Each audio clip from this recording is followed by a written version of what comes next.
प्रसन्न है, आह्लादित है और प्रतीक्षारत माननीय प्रधानमंत्री महोदय के संबोधन की।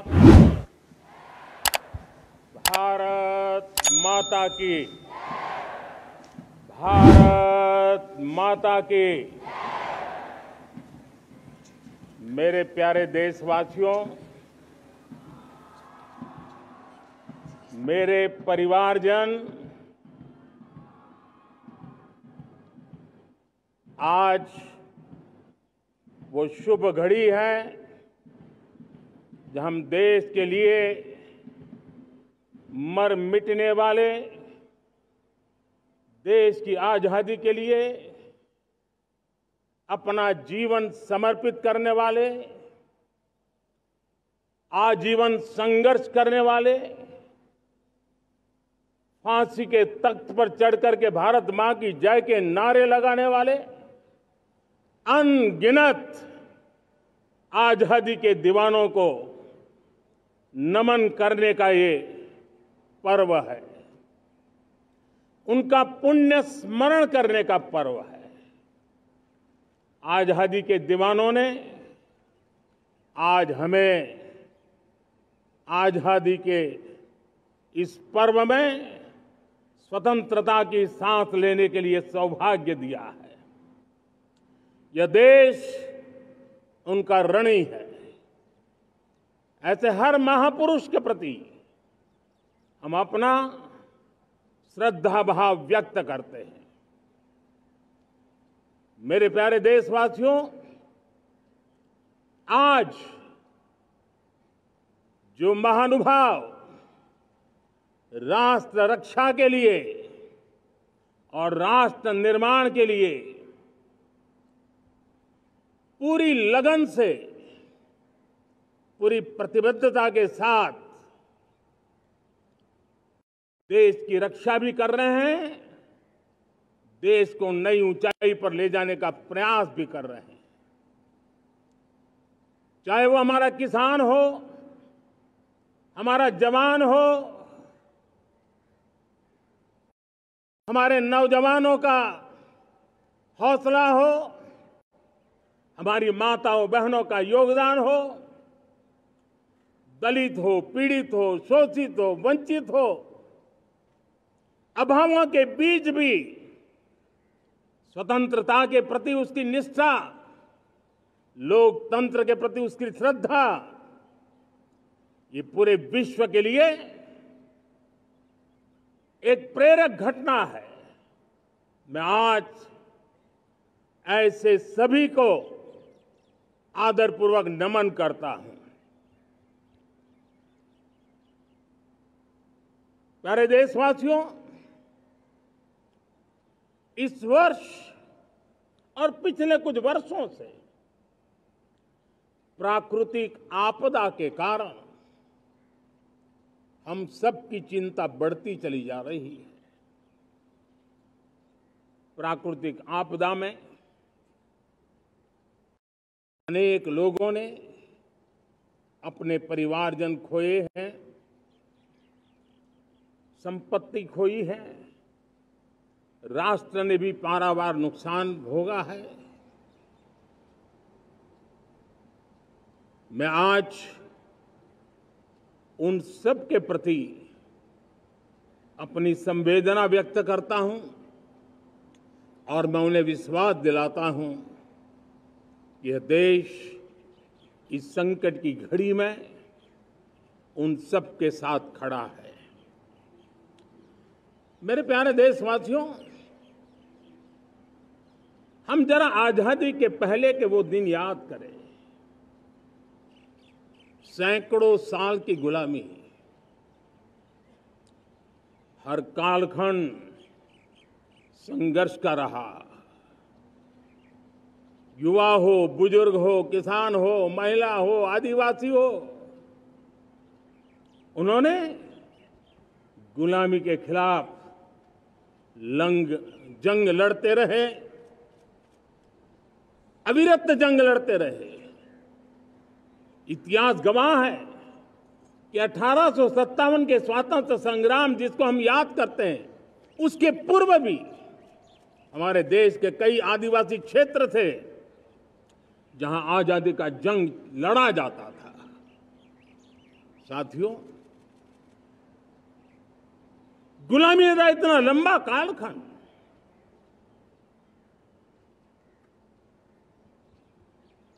जुल्मी शासक, अपरंपार यातनाएं, सामान्य से सामान्य मानवीयों का विश्वास तोड़ने की हर तरकीब है। उसके बावजूद भी उस समय की जनसंख्या के हिसाब से करीब 40 करोड़ देशवासी आजादी के पूर्व 40 करोड़ देशवासियों ने वो जज्बा दिखाया, वो सामर्थ्य दिखाया, वो एक सपना लेकर के चले, एक संकल्प लेकर के चलते रहे, जूझते रहे। एक ही स्वर था, वंदे मातरम। एक ही सपना था, भारत की आजादी का। 40 करोड़ देशवासियों ने, और हमें गर्व है कि हमारी रगों में उन्हीं का खून है। वो हमारे पूर्वज थे। सिर्फ 40 करोड़ लोगों ने दुनिया की महासत्ता को उखाड़ करके फेंक दिया था, गुलामी की जंजीरों को तोड़ दिया था। अगर हमारे पूर्वज, जिनका खून हमारी रगों में है, आज हम तो 140 करोड़ है।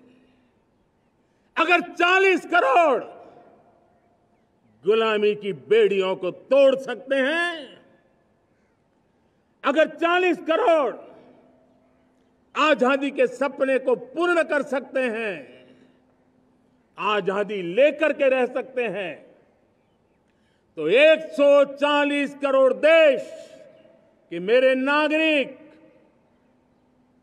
140 करोड़ मेरे परिवारजन अगर संकल्प लेकर के चल पड़ते हैं, एक दिशा निर्धारित करके चल पड़ते हैं, कदम से कदम मिलाकर, कंधे से कंधा मिलाकर अगर चल पड़ते हैं, तो चुनौतियां कितनी भी क्यों ना हो, अभाव की मात्रा कितनी ही तीव्र क्यों ना हो, संसाधनों के लिए जूझने की नौबत हो तो भी हर चुनौती को पार करते हुए हम समृद्ध भारत बना सकते हैं। हम 2047 विकसित भारत का लक्ष्य प्राप्त कर सकते हैं। अगर 40 करोड़ देशवासी अपने पुरुषार्थ से, अपने समर्पण से, अपने त्याग से, अपने बलिदान से आजादी दे सकते हैं, आजाद भारत बना सकते हैं, तो 140 करोड़ देशवासी उसी भाव से समृद्ध भारत भी बना सकते हैं। साथियों, वो एक समय था जब लोग देश के लिए मरने के लिए प्रतिबद्ध थे और आजादी मिली थी। आज ये समय है देश के लिए जीने की प्रतिबद्धता का। अगर देश के लिए मरने की प्रतिबद्धता आजादी दिला सकती है, तो देश के लिए जीने की प्रतिबद्धता समृद्ध भारत भी बना सकती है।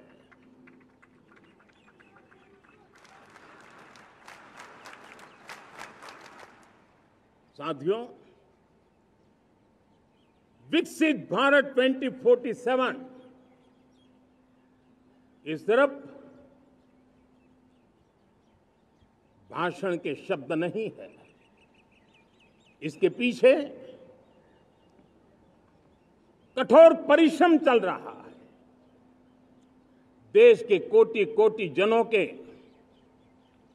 सुझाव लिए जा रहे हैं और हमने देशवासियों से सुझाव मांगे और मुझे प्रसन्नता है कि मेरे देश के करोड़ों नागरिकों ने विकसित भारत 2047 के लिए अनगिनत सुझाव दिए हैं। हर देशवासी का सपना उसमें प्रतिबिंबित हो रहा है। हर देशवासी का संकल्प उसमें झलकता है।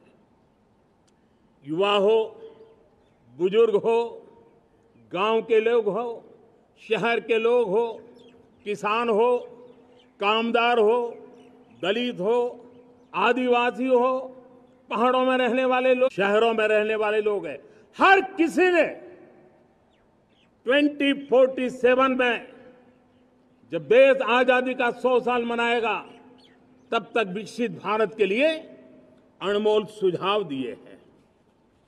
और मैं जब इन सुझावों को देखता था मेरा मन प्रसन्न हो रहा था। उन्होंने क्या लिखा? कुछ लोगों ने कहा कि दुनिया का स्किल कैपिटल बनाने का सुझाव हमारे सामने रखा। 2047 विकसित भारत के लिए कुछ लोगों ने भारत को मैन्युफैक्चरिंग का ग्लोबल हब बनाने के लिए सुझाव दिया।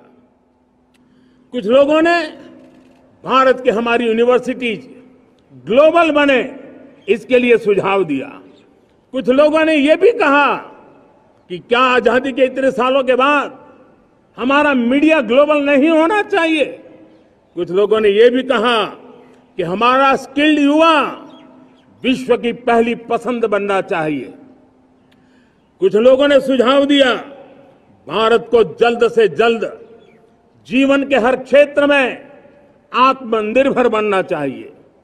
कई लोगों ने सुझाव दिया कि हमारे किसान जो मोटा अनाज पैदा करते हैं, जिसको हम श्री अन्न कहते हैं, उस सुपर फूड को दुनिया के हर डाइनिंग टेबल पर पहुंचाना है।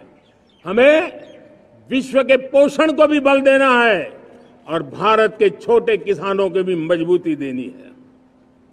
कई लोगों ने सुझाव दिया कि देश में स्थानीय स्वराज की संस्थाओं से लेकर के अनेक इकाइयां हैं, उन सब में गवर्नेंस के रिफॉर्म की बहुत जरूरत है। कई लोगों ने लिखा कि न्याय के अंदर जो विलंब हो रहा है उसके प्रति चिंता जाहिर की और ये भी कहा कि हमारे देश में न्याय व्यवस्था में रिफॉर्म की बहुत बड़ी जरूरत है। कई लोगों ने लिखा कि कई ग्रीनफील्ड सिटीज बनाने की अब समय की मांग है। किसी ने बढ़ती हुई प्राकृतिक आपदाओं के बीच शासन प्रशासन में कैपेसिटी बिल्डिंग के लिए एक अभियान चलाने का सुझाव दिया।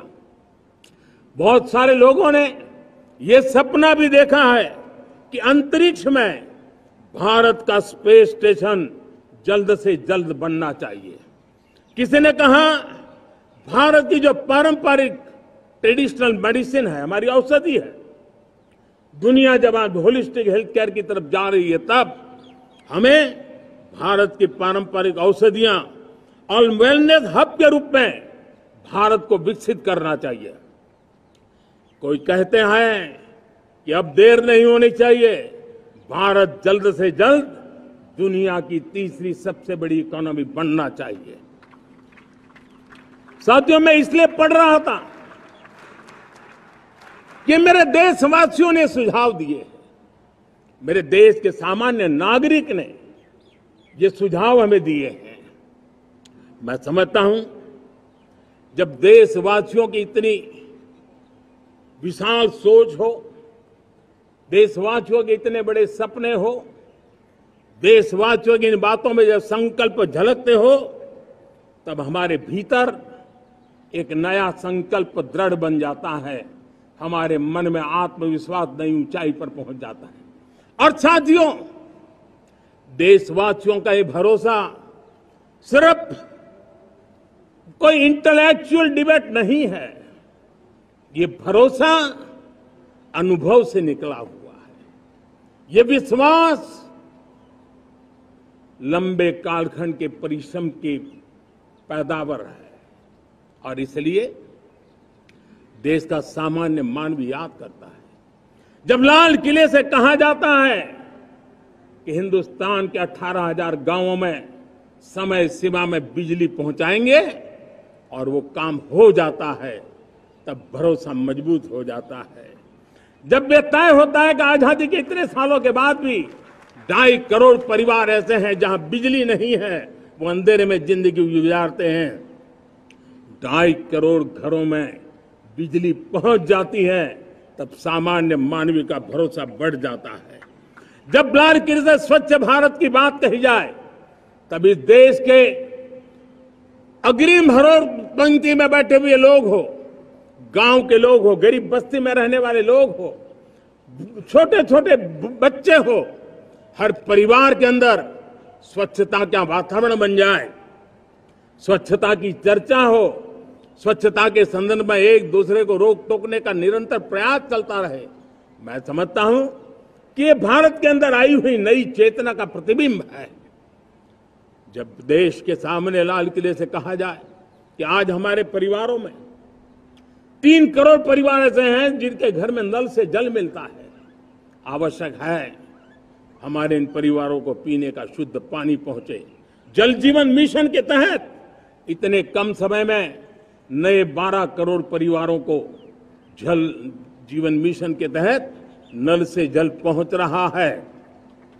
आज 15 करोड़ परिवार इसके लाभार्थी बन चुके हैं। हमारे कौन लोग वंचित थे इन व्यवस्थाओं से, कौन पीछे रह गए थे? समाज के अग्रिम पंक्ति के लोग इसके लिए अभाव में नहीं जीते थे। मेरे दलित, मेरे पीड़ित, मेरे शोषित, मेरे आदिवासी भाई बहन, मेरे गरीब भाई बहन, मेरे झुग्गी झोपड़ी में जिंदगी गुजारने वाले लोग, वही तो इन चीजों के अभाव में जी रहे थे। हमने अनेक ऐसे प्राथमिक आवश्यकताओं की पूर्ति के लिए जो प्रयास किया और उसका परिणाम हमारे इन सारे समाज के बंधुओं को मिला है। हमने वोकल फॉर लोकल का मंत्र दिया। आज मुझे खुशी है कि वोकल फॉर लोकल ने अर्थतंत्र के लिए एक नया मंत्र बन गया है। हर डिस्ट्रिक्ट अपनी पैदावार के लिए गर्व करने लगा है। 1 डिस्ट्रिक्ट 1 प्रोडक्ट का माहौल बना है। अब 1 डिस्ट्रिक्ट 1 प्रोडक्ट को 1 डिस्ट्रिक्ट का 1 प्रोडक्ट एक्सपोर्ट कैसे हो, उस दिशा में हर जिले सोचने लगे हैं। रिन्यूएबल एनर्जी का संकल्प लिया था। G20 समूह के देशों ने जितना किया है उससे ज्यादा भारत ने किया है। और भारत ने ऊर्जा के क्षेत्र में आत्मनिर्भर बनने के लिए, ग्लोबल वार्मिंग की चिंताओं से मुक्ति पाने के लिए हमने काम किया है। साथियों, देश गर्व करता है आज जब फिनटेक की सफलता को लेकर पूरा विश्व भारत से कुछ सीखना समझना चाहता है, तब हमारा गर्व और बढ़ जाता है। साथियों, हम कैसे भूल सकते हैं कोरोना के वो संकट काल। विश्व में सबसे तेज गति से करोड़ों लोगों को वैक्सीनेशन का काम हमारे इसी देशों में हुआ। यही देश हैं जो कभी आतताई आतंकवादी हमें आकर के मार के चले जाते थे। जब देश की सेना सर्जिकल स्ट्राइक करती है, जब देश की सेना एयर स्ट्राइक करती है, तो देश के नौजवानों का सीना ऊंचा हो जाता है, तन जाता है, गर्व से भर जाता है। और यही बातें हैं जो आज 140 करोड़ देशवासियों का मन गर्व से भरा हुआ है, आत्मविश्वास से भरा हुआ है। साथियों, इन सारी बातों के लिए एक सुविचारित प्रयास हुआ है। रिफॉर्म की परंपरा को सामर्थ्य दिया गया है, नक्कर तरीकों के, नक्कर लक्ष्य को लेकर के। और जब राजनीतिक नेतृत्व की संकल्प शक्ति हो, दृढ़ विश्वास हो, जब सरकारी मशीनरी उसको लागू करने के लिए समर्पण भाव से जुट जाती है, और जब देश के हर नागरिक उस सपने को पूरा करने के लिए, जन भागीदारी करने के लिए, जन आंदोलन बनाने के लिए आगे आता है, तब हमें निश्चित परिणाम मिलता ही रहता है। मेरे प्यारे देशवासियों, हम ये न भूलें कि इस देश उस परिस्थितियों से भी दशकों तक भी आजादी के बाद समय बिताया है, जब होती है, चलती है, अरे यार ये तो चलेगा, अरे हमें क्या मेहनत करने की जरूरत है, अरे मामला है अगली पीढ़ी दिखेगी, अरे हमको मौका मिला है यार, मौज कर लो, आगे वाला आगे का जाने, हमें क्या करना है, हम अपना समय निकाल दें। अरे नया करने जाओगे कोई बवाल उठ जाए, पता नहीं क्यों देश में एक स्टेटस को का माहौल बन गया था। जो है उसी से गुजारा कर लो, यही का माहौल बन गया था। और लोग तो कहते हैं अरे भाई छोड़ो, अब कुछ होने वाला नहीं है, चलो, ऐसा ही मन बन गया था। हमें इस मानसिकता को तोड़ना था, हमें विश्वास से भरना था, और हमने उस दिशा में प्रयास किया। कई लोग तो कहते थे अरे भाई अगली पीढ़ी के लिए काम हम अभी से क्यों करें, हम तो आज का देखें। लेकिन देश का सामान्य नागरिक ये नहीं चाहता था। वो बदलाव के इंतजार में था, वो बदलाव चाहता था, उसकी ललक थी, लेकिन उसके सपनों को किसी ने तवज्जो नहीं दी, उसकी आशा आकांक्षाओं को अपेक्षाओं को तवज्जो नहीं दी गई, और उसके कारण वो मुसीबतों को झेलते हुए गुजारा करता रहा, वो रिफॉर्म्स का इंतजार करता रहा। हमें जिम्मेदारी दी गई और हमने बड़े रिफॉर्म्स जमीन पर उतारे।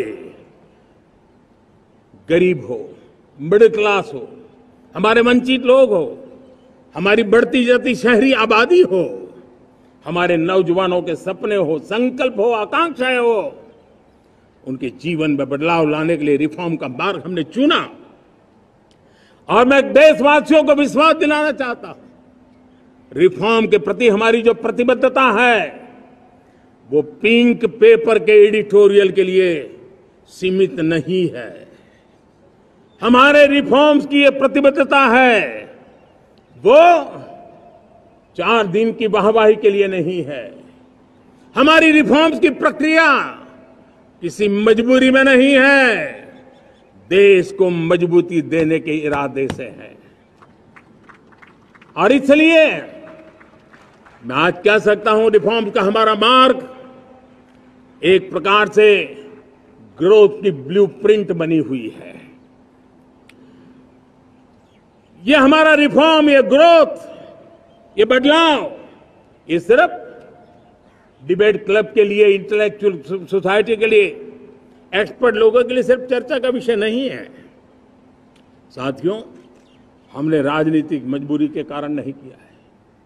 हम जो कुछ भी कर रहे हैं वो राजनीति का भागा गुणा करके नहीं सोचते हैं। हमारा एक ही संकल्प होता है, नेशन फर्स्ट, नेशन फर्स्ट, राष्ट्रहित सुप्रीम, ये मेरा भारत महान बने, इसी संकल्प को लेकर के हम कदम उठाते हैं। साथियों, जब रिफॉर्म की बात आती है, एक लंबा परिवेश है। अगर मैं उसकी चर्चा में चला जाऊंगा तो शायद घंटों निकल जाएंगे, लेकिन मैं एक छोटा सा उदाहरण देना चाहता हूं। बैंकिंग क्षेत्र में जो रिफॉर्म हुआ, आप सोचिए बैंकिंग क्षेत्र का क्या हाल था। न विकास होता था, न विस्तार होता था, न विश्वास बढ़ता था। इतना ही नहीं, जिस प्रकार की कारनामे चले उसके कारण हमारे बैंक संकटों से गुजर रहे थे। हमने बैंकिंग सेक्टर को मजबूत बनाने के लिए अनेकविध रिफॉर्म्स किए, और आज उसका कारण हमारी बैंक विश्व में जो इन्हीं गुनी मजबूत बैंक हैं, उसमें भारतीय बैंकों ने अपना स्थान बनाया है। और जब बैंक मजबूत होती है ना, तब फॉर्मल इकोनॉमी की ताकत भी बढ़ती है। जब बैंक की व्यवस्था बन जाती है, जब सामान्य खास करके मध्यम वर्ग के परिवार की जो रिक्वायरमेंट होती है, उसको पूरा करने की सबसे बड़ी ताकत बैंकिंग सेक्टर में होती है। अगर उसको होम लोन चाहिए, उसको व्हीकल का लोन चाहिए, मेरे किसान को ट्रैक्टर के लिए लोन चाहिए, मेरे नौजवानों को स्टार्टअप के लिए लोन चाहिए, मेरे नौजवानों को कभी पढ़ने के लिए, एजुकेशन के लिए लोन चाहिए, किसी को विदेश जाने के लिए लोन चाहिए, ये सारी बातें उसे संभव होती है। मुझे तो खुशी है कि मेरे पशुपालक भी, मेरे मछली पालन करने वाले भाई बहन भी आज बैंकों से लाभ ले रहे हैं। मुझे खुशी है मेरे रेहड़ी पटरी वाले लाखों भाई बहन आज बैंक से साथ जुड़ करके अपनी नई ऊंचाइयों को प्राप्त कर रहे हैं और विकास की दिशा में वो भागीदार बन रहे हैं। हमारे एमएसएमईज, हमारे लघु उद्योग के लिए तो बैंक एक सबसे बड़ी सहायक होती है। उसको रोजमर्रा पैसों की जरूरत होती है अपने नित्य मर्जी पर प्रगति के लिए, और उस काम को हमारी मजबूत बैंकों के कारण संभव हुआ है। साथियों, दुर्भाग्य से हमारे देश में आजादी तो मिली, लेकिन लोगों को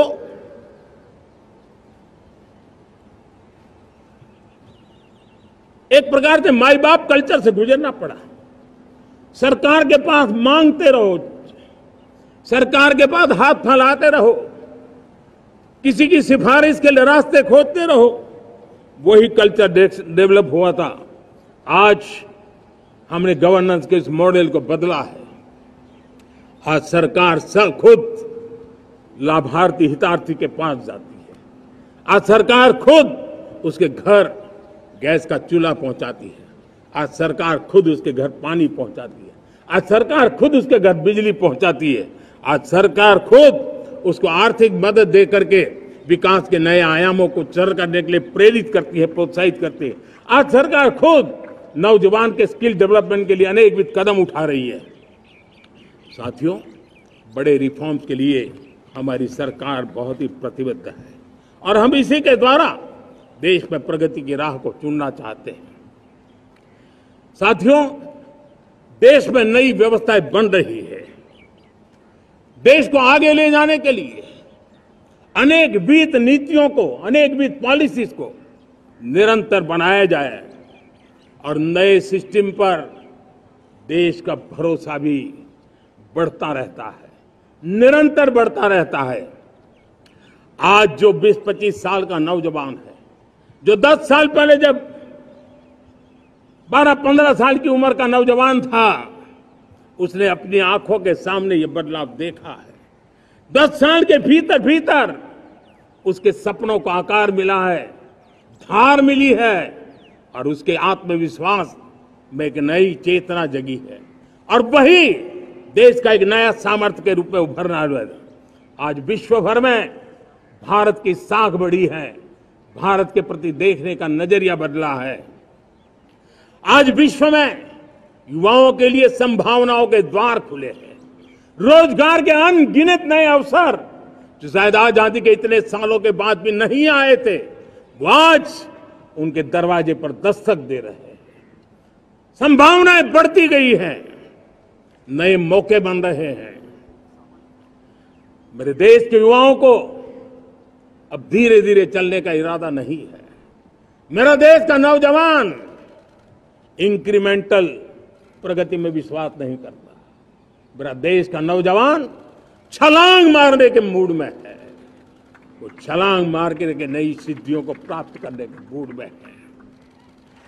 मैं कहना चाहूंगा, भारत के लिए गोल्डन एरा है। वैश्विक परिस्थितियों की तुलना में भी देखें, ये गोल्डन एरा है। ये हमारा स्वर्णिम कालखंड है। मेरे प्यारे देशवासियों, ये अवसर हमें जाने नहीं देना है। ये मौका हमें जाने नहीं देना चाहिए और इसी मौके को पकड़ करके अपने सपने और संकल्पों को लेकर के चल पड़ेंगे तो हम देश की स्वर्णिम भारत की जो अपेक्षा और हमें विकसित भारत का 2047 का लक्ष्य हम पूरा करके रहेंगे। हम सदियों की बेड़ियों को तोड़ करके निकले हैं। आज टूरिज्म का क्षेत्र हो, एमएसएमई का क्षेत्र हो, एजुकेशन हो, हेल्थ सेक्टर हो, ट्रांसपोर्ट सेक्टर हो, खेती और किसानी का सेक्टर हो, हर सेक्टर में एक नया आधुनिक सिस्टम बन रहा है। हम विश्व की बेस्ट प्रैक्टिसेस को भी आगे देख रखते हुए हम हमारे देश की परिस्थितियों के अनुसार आगे बढ़ना चाहते हैं। हर सेक्टर में आधुनिकता की जरूरत है, नएपन की जरूरत है, टेक्नोलॉजी को जोड़ने की जरूरत है और हर सेक्टर में हमारी नई नीतियों के कारण इन सारे क्षेत्रों में एक नया सपोर्ट मिल रहा है, नई ताकत मिल रही है। हमारे सारे अवरोध हटे, हमारी बंदिशें दूर हो, हम पूरे सामर्थ्य के साथ चल पड़े, खिल उठे, सपनों को पा करके रहे, सिद्धि को हम अपने निकट देखें, हम आत्मसात करें, उस दिशा में हम चलना है। अब आप देखिए कितना बड़ा बदलाव रहा है। मैं एकदम जमीनी स्तर की बात करूं, विमेन सेल्फ हेल्प ग्रुप, आज 10 साल में हमारे 10 करोड़ बहनें विमेन सेल्फ हेल्प ग्रुप में जुड़ी है। 10 करोड़ नई बहनें। हमें गर्व हो रहा है कि हमारे सामान्य परिवार की, गांव की 10 करोड़ महिलाएं आर्थिक रूप से आत्मनिर्भर बन रही हैं। और जब महिला आर्थिक रूप से आत्मनिर्भर बनती हैं, तब परिवार की निर्णय प्रक्रिया की हिस्सेदार बनती हैं, एक बहुत बड़ी सामाजिक परिवर्तन की गारंटी लेकर के आती है। मुझे गर्व है इस बात पर, लेकिन साथ साथ मुझे गर्व इस बात का भी है कि हमारे सीईओ आज दुनिया भर के अंदर अपनी धाक जमा रहे हैं। भारत के हमारे सीईओ विश्व भर में अपनी धाक जमा रहे हैं। हमारे लिए खुशी की बात है कि एक तरफ मेरे सीईओ दुनिया भर में नाम कमा रहे हैं, भारत का नाम बढ़ा रहे हैं, तो दूसरी तरफ विमेन सेल्फ हेल्प ग्रुप से 1 करोड़ मेरी सामान्य परिवार की माताएं बहनें लखपति दीदी बनती है। मेरे लिए ये भी उतना ही गर्व की बात है।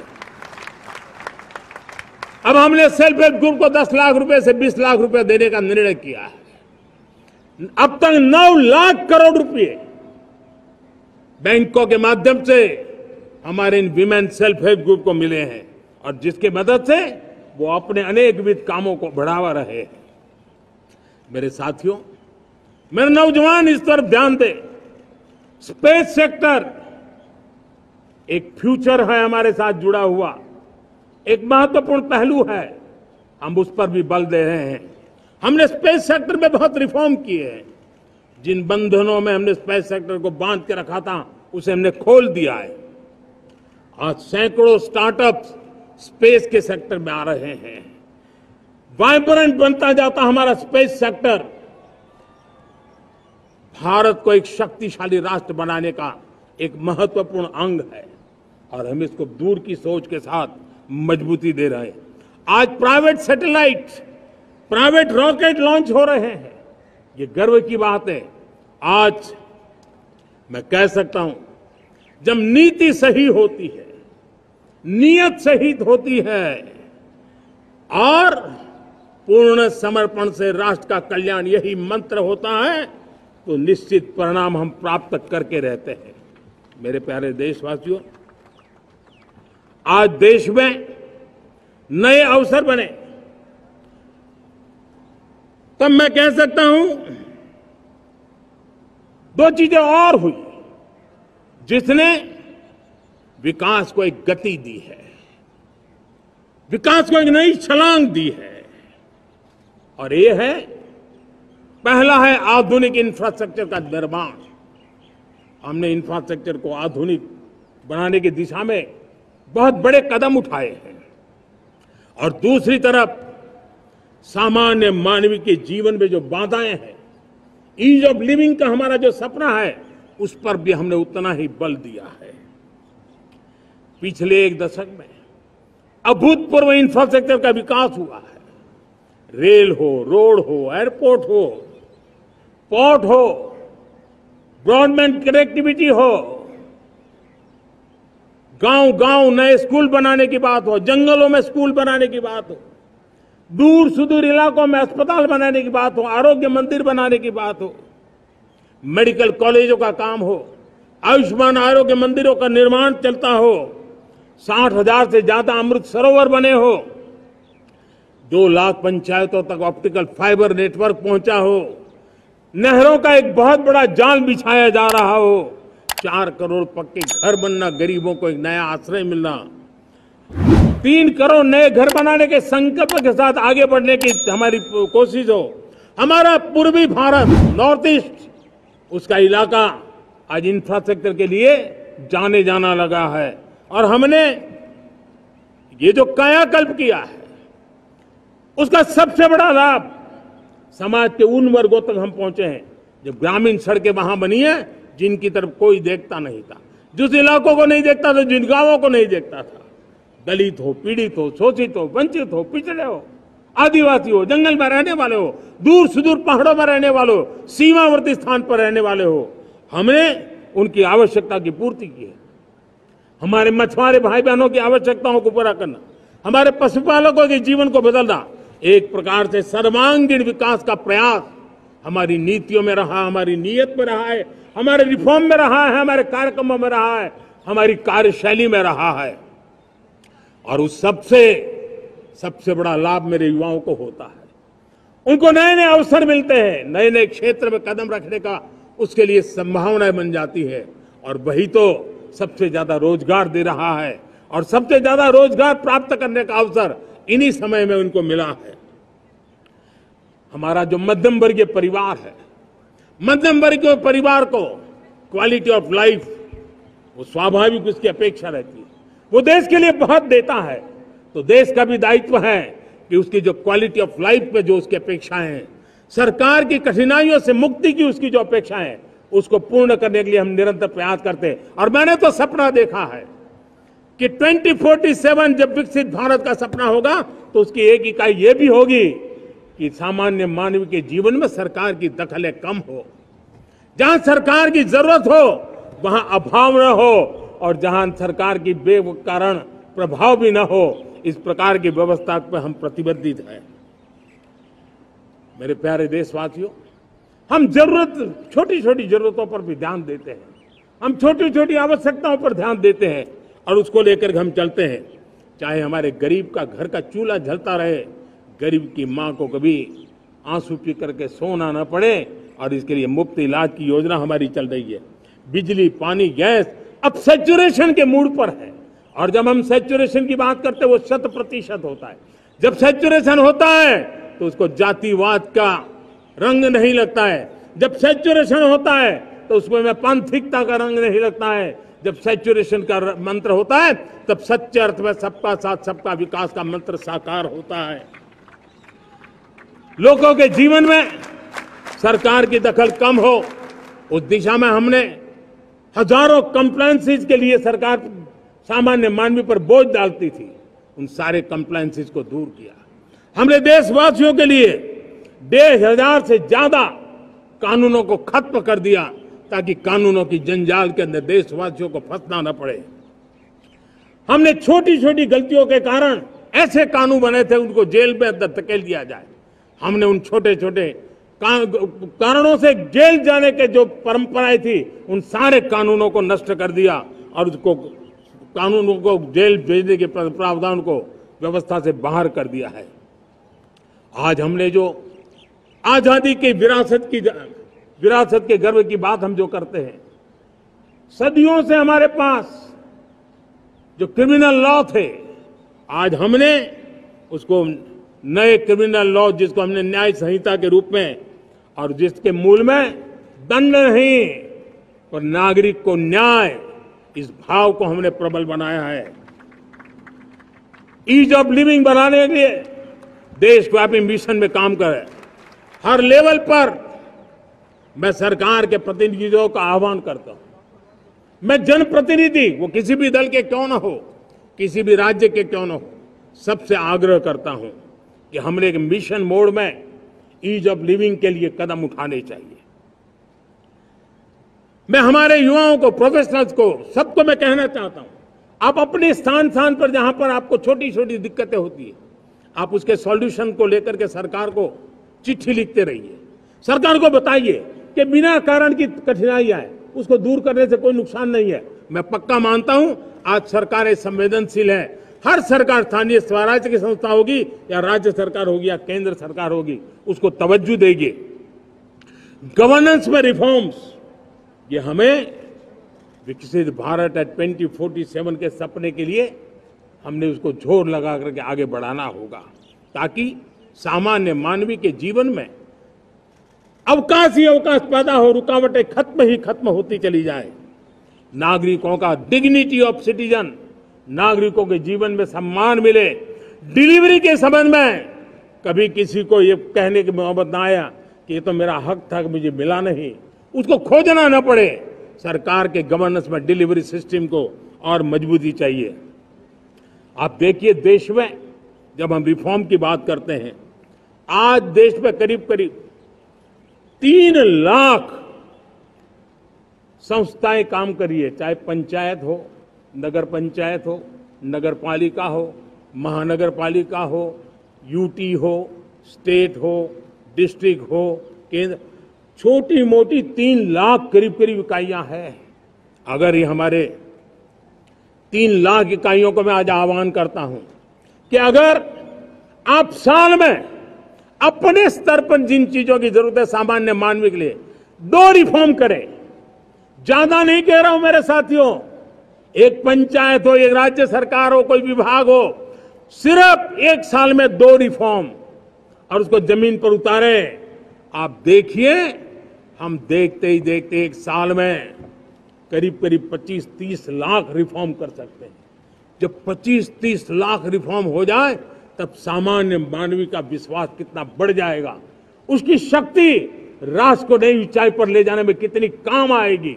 और इसलिए हम अपने स्तर पर होती है चलती से मुक्ति पाकर के बदलावों के लिए आगे आए, हिम्मत के साथ आगे आए। और सामान्य मानवी की जरूरत, छोटी छोटी जरूरत होती है, पंचायत लेवल पर भी वो मुसीबतें झेल रहा है, उन मुसीबतों से हम मुक्ति दिलाएं तो मुझे पक्का विश्वास है कि हम सपनों को पार कर सकते हैं। मेरे प्यारे देशवासियों, आज देश आकांक्षाओं से भरा हुआ है। हमारे देश का नौजवान नई सिद्धियों को चूमना चाहता है, नए नए शिखरों पर वो कदम रखना चाहता है। और इसलिए हमारी कोशिश है हर सेक्टर में कार्य को हम गति दें, तेज गति दें और उसके द्वारा पहले हम हर सेक्टर में नए अवसर पैदा करें। दूसरा, ये बदलती हुई व्यवस्थाओं के लिए जो सपोर्टिव इंफ्रास्ट्रक्चर चाहिए, उन इंफ्रास्ट्रक्चर पर हम बदलाव के मजबूती देने की दिशा में काम करें। और तीसरी बात है, नागरिकों की मूलभूत सुविधाओं के विषय में हम प्राथमिकता दें, उसको बल दें। इन तीनों भारत में एक एस्पिरेशनल सोसाइटी का निर्माण किया है और उसके परिणाम स्वरूप आज समाज खुद एक विश्वास से भरा हुआ है। हमारे देशवासियों की आकांक्षा है, उनके एस्पिरेशंस, हमारे नौजवानों की ऊर्जा, हमारे देश के सामर्थ्य के साथ जोड़ करके हम आगे बढ़ने की एक ललक लेकर के चल रहे हैं। मुझे विश्वास है रोजगार और स्वरोजगार नए रिकॉर्ड के अवसर पर हम काम किया है। प्रति व्यक्ति आज आय दोगुनी करने में हम सफल हुए हैं। ग्लोबल ग्रोथ में भारत का योगदान बड़ा है। भारत का एक्सपोर्ट लगातार बढ़ रहा है। विदेशी मुद्रा भंडार लगातार बढ़ा हुआ है, पहले से 2 गुना पहुंचा है। ग्लोबल संस्थानों का भारत के प्रति भरोसा बढ़ा है। मुझे विश्वास है भारत की दिशा सही है, भारत की गति तेज है और भारत के सपनों में सामर्थ्य है।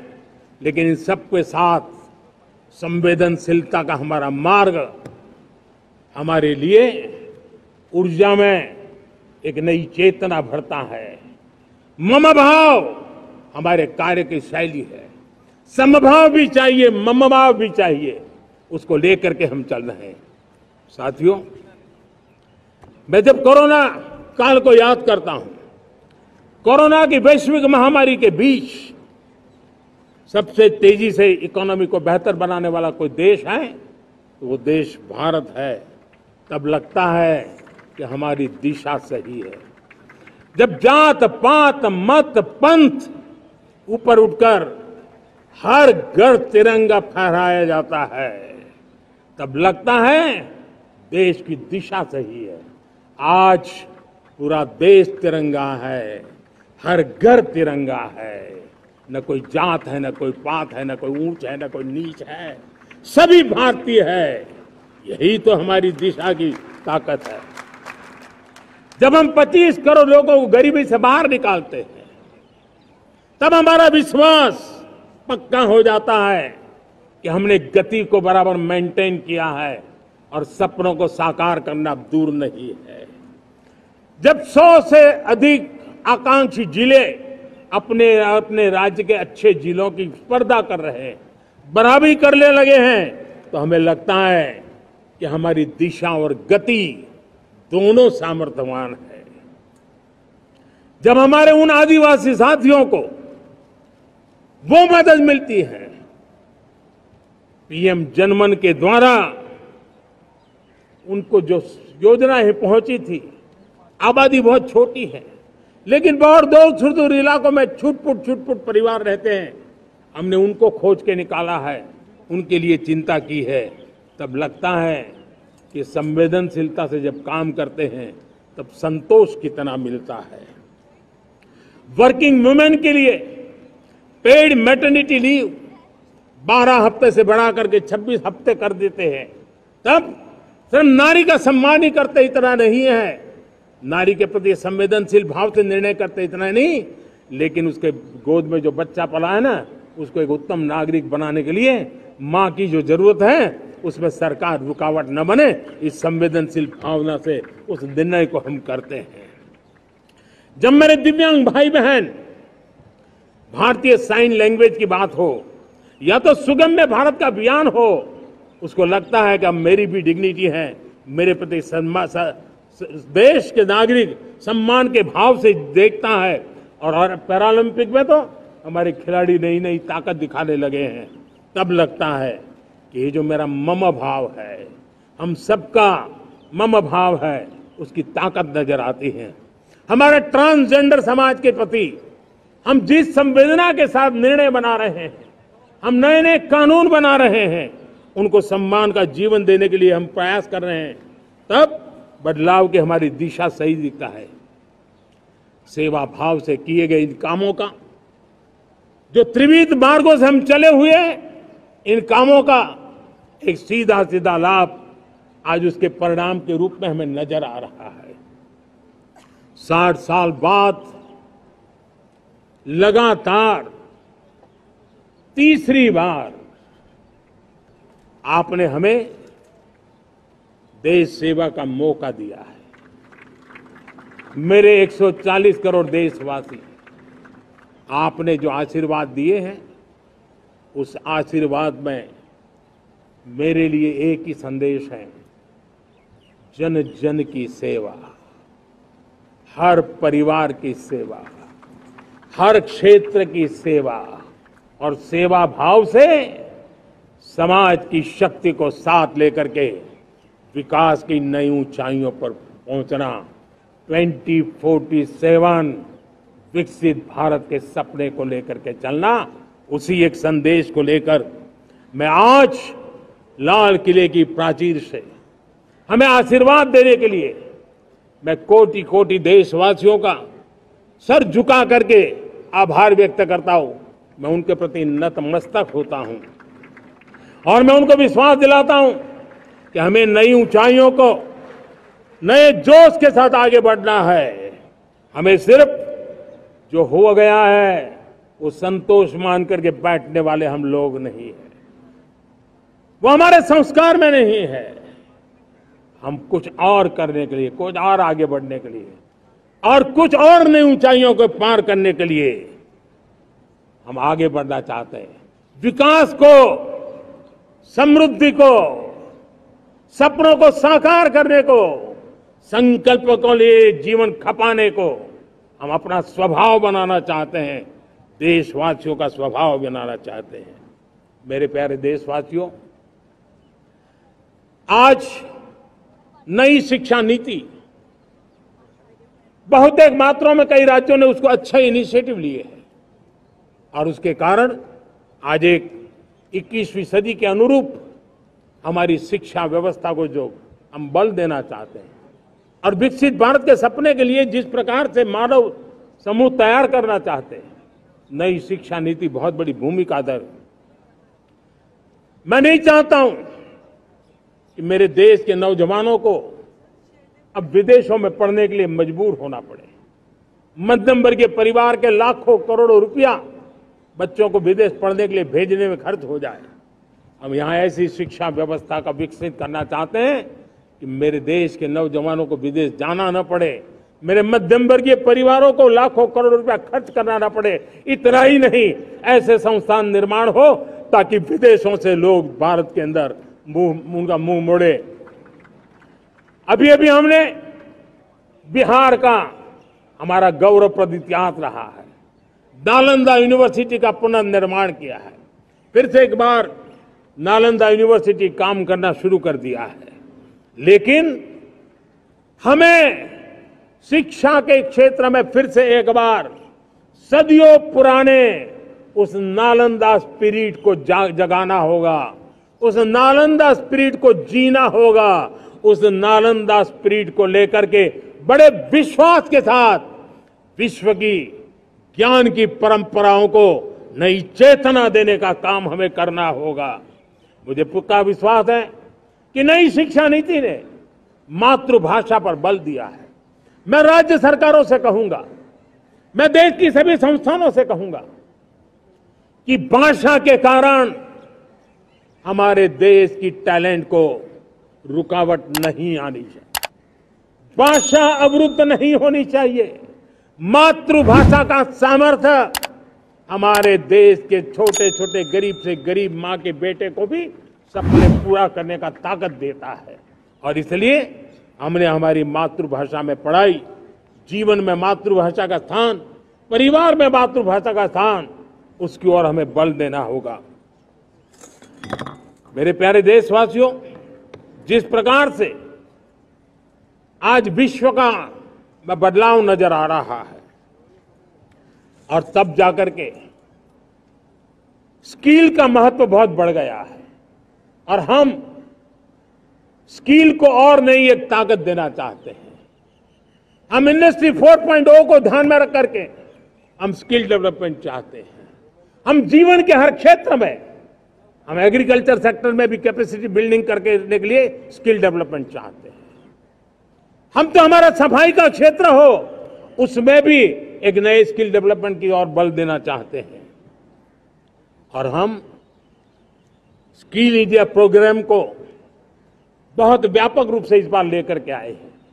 बजट में भी इसका बहुत बड़ा, इस बजट में इंटर्नशिप को भी हमने बल दिया है ताकि हमारे नौजवानों को एक एक्सपीरियंस मिले, उनकी कैपेसिटी बिल्डिंग हो और बाजार में उनका ताकत दिखाई दे। उस प्रकार से मैं स्किल युवाओं को तैयार करना चाहता हूं। और इसलिए कई बार, और दोस्तों, आज विश्व की परिस्थिति को देखते हुए मैं साफ साफ देख रहा हूं कि भारत का स्किल्ड मैन पावर जो है, हमारा स्किलफुल जो नौजवान है, वो ग्लोबल जॉब मार्केट में अपनी दमक बनाए। हम उस सपने को लेकर के आगे चल रहे हैं। साथियों, विश्व जिस तेजी से बदल रहा है, जीवन के हर क्षेत्र में साइंस और टेक्नोलॉजी का महत्व बढ़ता चला जाने वाला है। हमें साइंस को बहुत बढ़ देने की आवश्यकता है। और मैंने देखा चंद्रयान की सफलता के बाद हमारे स्कूल कॉलेज के अंदर साइंस और टेक्नोलॉजी के प्रति एक नई रुचि का वातावरण बना है, नई दिलचस्पी बढ़ी है। तब हमारे शिक्षा संस्थानों ने ये जो मनोभाव बना है, उसको नर्चर करने के लिए आगे आना होगा। भारत सरकार ने भी रिसर्च के लिए सपोर्ट बढ़ा दिया है। हमने ज्यादा से ज्यादा चेस स्थापित किए हैं। हमने नेशनल रिसर्च फाउंडेशन बना करके हमने उसको एक कानूनी परिवेश में ला करके स्थायी रूप से एक व्यवस्था विकसित की है ताकि रिसर्च को लेकर के निरंतर बल मिले और ये रिसर्च फाउंडेशन उस काम को करे। मेरे बड़े गर्व की बात है कि बजट में हमने 1 लाख करोड़ रुपया रिसर्च और इनोवेशन के लिए हमने देने का निर्णय किया है ताकि हमारे देश के नौजवान के पास जो आइडियाज है, उस आइडियाज को हम जमीन पर उतार पाए। साथियों, आज भी हमारे देश में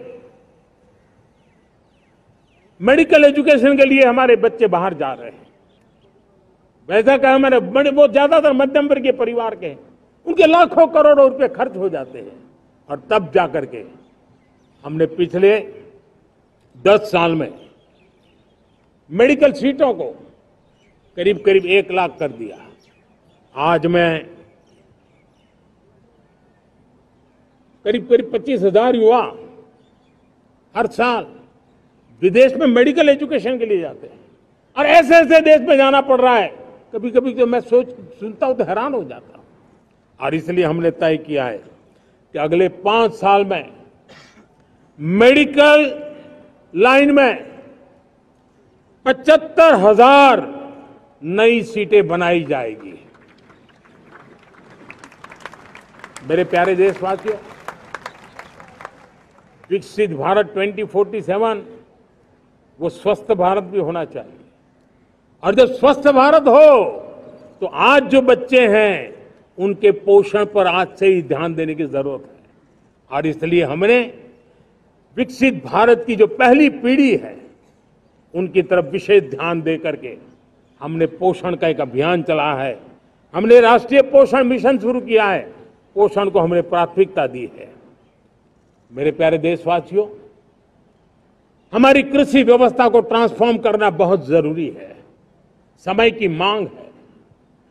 हम सदियों से जिस परंपरा में दबे हुए हैं, जकड़े हुए हैं, उससे मुक्ति पानी होगी। और हमारे किसानों को उसके लिए हम मदद भी दे रहे हैं। हम उसको ट्रांसफॉर्म करने की दिशा में लगातार काम करते आए हैं।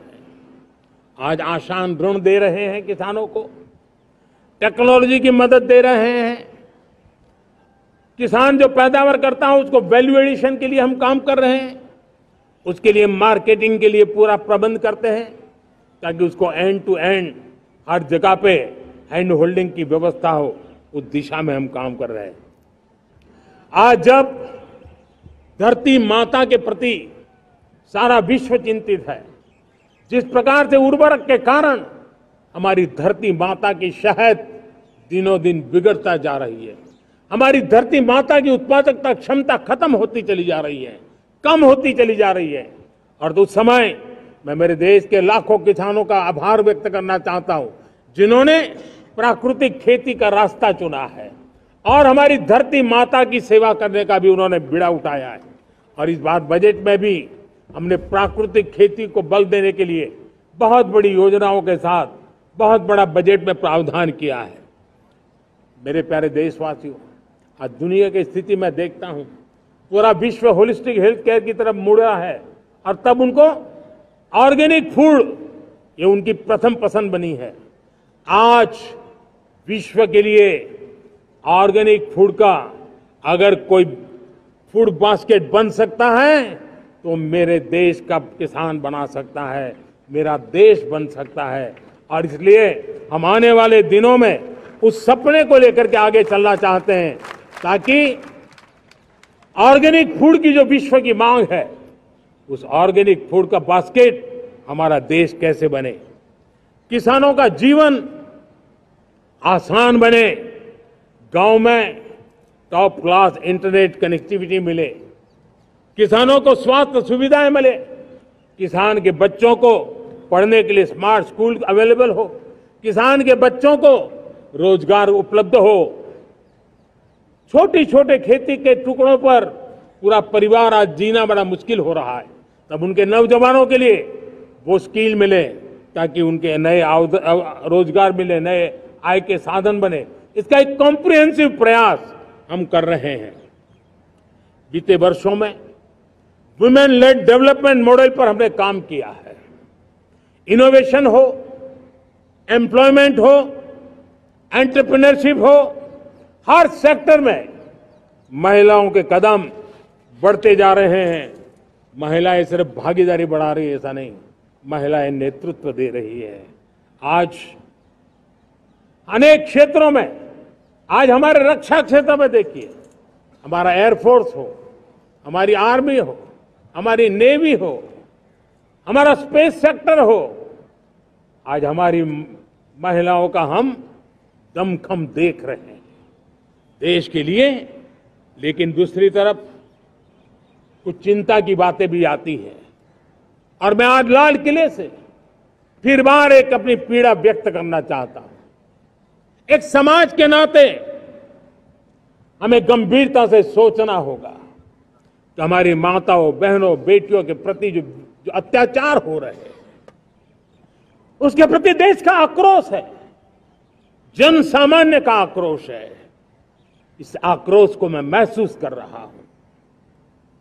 इसको देश को, समाज को, हमारी राज्य सरकारों को गंभीरता से लेना होगा। महिलाओं के विरुद्ध अपराधों की जल्द से जल्द जांच हो, राक्षसी कृत्य करने वालों को जल्द से जल्द कड़ी सजा हो। वो समाज में विश्वास पैदा करने के लिए जरूरी है। मैं ये भी बताना चाहूंगा कि जब बलात्कार की या महिलाओं पर अत्याचार की घटनाएं घटती हैं तो उसकी बहुत चर्चा होती है, बहुत प्रचार होता है, मीडिया में छाया रहता है। लेकिन जब ऐसे राक्षसी मनोवृत्ति व्यक्ति को सजा होती है तो वो खबरों में कहीं नजर नहीं आती है, कोने में कहीं पड़ा रहता है। अब समय की मांग है कि जिनको सजा होती है उसकी व्यापक चर्चा हो, ताकि ऐसा पाप करने वालों को भी डर पैदा हो कि ये पाप करने की हालत ये होती है कि फांसी पर लटकना पड़ता है। और मुझे लगता है कि ये डर पैदा करना बहुत जरूरी है। मेरे प्यारे देशवासियों, हमारे देश में ऐसी एक आदत बन गई थी स्वभाव से, हम देश को कम आंकना, देश के प्रति गौरव के भाव का अभाव होना, ये पता नहीं क्यों हमारे जहन में घुस गया था। और हम तो कभी कभी तो लेट आए तो कहते थे इंडियन टाइम, शर्म के साथ हम बोल देते थे। देश को इन चीजों से हमने बाहर लाने में सफलता पाई है। किसी जमाने में कहा जाता था अरे खिलौने भी बाहर से आते थे, वो दिन देखे हमने। आज मैं गर्व से कह सकता हूं कि मेरे देश के खिलौने दुनिया के बाजार में अपनी धमक लेकर के पहुंच रहे हैं। खिलौने हमारे एक्सपोर्ट होने शुरू हुए। तो एक जमाना था हम मोबाइल फोन इंपोर्ट करते थे। आज मोबाइल फोन का मैन्युफैक्चरिंग का इकोसिस्टम बना है, एक बहुत बड़ा हब बना है। और आज हम मोबाइल फोन दुनिया में एक्सपोर्ट करने लगे हैं। ये भारत की ताकत है। साथियों, भविष्य के साथ सेमीकंडक्टर जुड़ा हुआ है, आधुनिक टेक्नोलॉजी जुड़ी है, एआई जुड़ा हुआ है। हमने सेमीकंडक्टर मिशन पर काम शुरू किया है। हर उपकरण में मेड इन इंडिया चिप क्यों न हो, क्यों ये सपना मेरे देश का नौजवान देखे। टैलेंट यहां है, सारे इस प्रकार के रिसर्च काम हिंदुस्तान में होते हैं। तो अब प्रोडक्शन भी हिंदुस्तान में होगा, सेमीकंडक्टर का काम भी हिंदुस्तान में होगा। और हम एंड टू एंड सॉल्यूशन दुनिया को देने की ताकत रखते हैं और हम उसको साथियों, एक जमाना हमने देखा है 2G के लिए हम कैसा संघर्ष करते थे। आज हर उपकरण में हम देख रहे हैं, हम तेजी से आगे बढ़े। और 5G जिस तेजी से पूरे देश में रोल आउट हुआ, हिंदुस्तान के करीब करीब सभी क्षेत्रों में 5G पहुंच गया। वो विश्व में तेज गति से 5G पहुंचाने में हम आगे रहे। और देश साथियों, मैंने कहा हम रुकने वाले नहीं हैं। 5G पे रुक जाना हमें मंजूर नहीं है। हम 6G पर अभी से मिशन मोड में काम कर रहे हैं और विश्व में हम उसमें भी अपनी धमक जमाएंगे, ये मैं विश्वास से कहता हूं। मेरे प्यारे साथियों, डिफेंस सेक्टर हमारी आदत हो गई थी। डिफेंस बजट कितना ही क्यों न हो, लेकिन कभी कोई सोचता नहीं था कि डिफेंस बजट बढ़ा तो जाता कहां है। डिफेंस बजट विदेशों से खरीदी में चला जाता था। अब हम चाहते हैं हम आत्मनिर्भर बने। और मैं हमारी डिफेंस फोर्सेस का हृदय से धन्यवाद करता हूं। उन्होंने हजारों ऐसी चीजें लिस्ट कर दी है। उन्होंने तय किया है कि हम विदेश से नहीं लाएंगे। राष्ट्र के लिए जीना क्या कहते हैं, ये हमारे सेना के जवानों ने दिखाया है। और उसके कारण डिफेंस के सेक्टर में हम आत्मनिर्भर होते चले जा रहे हैं। आज डिफेंस मैन्युफैक्चरिंग में भारत की पहचान बनी है। और मैं आज खुशी से कह सकता हूं कि जो देश कभी डिफेंस की हर छोटी मोटी चीज बाहर से लाता था, आज धीरे धीरे दुनिया के कई देशों में हम जो डिफेंस के इक्विपमेंट मैन्युफैक्चर कर रहे हैं वो हम एक्सपोर्ट करने लगे हैं। दुनिया में डिफेंस हब, मैन्युफैक्चरिंग हब के रूप में हम धीरे धीरे उभर रहे हैं। हम मैन्युफैक्चरिंग क्षेत्र को बढ़ावा देना चाहते हैं क्योंकि रोजगार के लिए सर्वाधिक आवश्यक है। आज पीएलआई स्कीम को बहुत बड़ी सफलता मिली है। एफडीआई रिफॉर्म्स, उसने भी हमें बहुत बड़ी ताकत दी है। एमएसएमईज को बहुत बड़ा बल मिला है, नई व्यवस्थाएं विकसित हुई है और उसके कारण हमारा मैन्युफैक्चरिंग सेक्टर, हम दुनिया का एक मैन्युफैक्चरिंग हब बने। जिस देश के पास इतनी नौजवान शक्ति हो, जिस देश के अंदर ये सामर्थ्य हो, हम मैन्युफैक्चरिंग की दुनिया में भी इंडस्ट्री 4.0 में हम बहुत बड़ी ताकत के साथ आगे जाना चाहते हैं। और इसके लिए आवश्यक स्किल डेवलपमेंट, उस पर भी हमने बल दिया है। और स्किल डेवलपमेंट में भी हमने नए मॉडल तय किए हैं। हमने जन भागीदारी को जोड़ा है ताकि तुरंत रिक्वायरमेंट के अनुसार स्किल डेवलपमेंट हम कर सके। और मुझे विश्वास है, मैं लाल किले की प्राचीर से कह रहा हूं, वो दिन दूर नहीं होगा जो भारत इंडस्ट्रियल मैन्युफैक्चरिंग का हब होगा। दुनिया उसकी तरफ देखती होगी। आज विश्व की बहुत बड़ी कंपनियां भारत में निवेश करना चाहती हैं। ये चुनाव के बाद मैंने देखा, मेरे तीसरे कार्यकाल में जितने लोग मुझसे मिलने के लिए मांग कर रहे हैं वो ज्यादातर निवेशक लोग हैं, विश्व भर के निवेशक हैं। वो आना चाहते हैं, भारत में निवेश करना चाहते हैं। ये एक बहुत बड़ा गोल्डन अपॉर्चुनिटी है। मैं राज्य सरकारों से आग्रह करता हूं कि आप निवेशकों को आकर्षित करने के लिए स्पष्ट नीति निर्धारित कीजिए, गुड गवर्नेंस का आश्वासन दीजिए, लॉ एंड ऑर्डर सिचुएशन के लिए उनको भरोसा दीजिए। हर राज्य एक तंदुरुस्त स्पर्धा में आगे आए। राज्य के बीच निवेशकों को खींचने के लिए स्पर्धा होनी चाहिए, निवेशकों को लिए, ताकि उनके राज्य में निवेशक आएंगे, उनके राज्य के नौजवानों को स्थानीय रूप से अवसर मिलेगा, रोजगार का अवसर मिलेगा। नीतियों में परिवर्तन लाना चाहिए तो ग्लोबल रिक्वायरमेंट के अनुसार नीतियों को राज्यों ने परिवर्तित करना चाहिए। लैंड की आवश्यकता है तो राज्यों ने लैंड बैंक बनानी चाहिए। गुड गवर्नेंस सिंगल पॉइंट पर काम करने के लिए राज्य जितने प्रोएक्टिव होंगे, जितने ज्यादा प्रयास करेंगे, जो निवेशक आ रहे हैं वो कभी भी वापस नहीं जाएंगे। सिर्फ भारत सरकार से काम ये होता नहीं है, राज्य सरकारों की बहुत बड़ी आवश्यकता होती है, क्योंकि जो भी प्रोजेक्ट लगने वाला है उस राज्य में लगने वाला है, उसको हर राज्य के साथ रोजमर्रा का काम पड़ता है। और इसलिए मैं राज्यों से आग्रह करूंगा कि जब विश्व पूरा भारत की तरफ आकर्षित हो रहा है, विश्व पूरा भारत में निवेश करने के लिए प्रतिबद्ध हो रहा है, तब ये हमारा दायित्व बनता है कि हमारी पुरानी आदतें छोड़ करके स्पष्ट नीति के साथ हम आगे आए। देखिए, आपको परिणाम अपने राज्य में दिखाई देगा और आपका राज्य भी चमक उठेगा, ये मैं आपको विश्वास देता हूं। साथियों, भारत अपनी बेस्ट क्वालिटी के लिए पहचानी जाए, ये बहुत जरूरी है। अब विश्व के लिए हमें डिजाइन ऑफ इंडिया का क्षेत्र, डिजाइन इन इंडिया, इस पर हमने बल देना है। हमें कोशिश करनी है अब इंडियन स्टैंडर्ड इंटरनेशनल स्टैंडर्ड बनने चाहिए। इंडियन स्टैंडर्ड इंटरनेशनल स्टैंडर्ड बनेंगे तब हमारी हर चीज को सहजता से मोहर लग जाएगी। और ये हमारे प्रोडक्शन की क्वालिटी पर निर्भर करेगा, हमारी सेवा की क्वालिटी पर निर्भर करेगा, हमारे अप्रोच की क्वालिटी पर निर्भर करेगा। और इसलिए हमें क्वालिटी पर बल देकर के आगे बढ़ना है। हमारे पास टैलेंट है, डिजाइन के क्षेत्र में हम दुनिया को बहुत कुछ नया दे सकते हैं। डिजाइन इन इंडिया, इस आह्वान को लेकर के हमें अब आगे चलना है। Design in India and design for the world, इस सपने को लेकर के चलना है।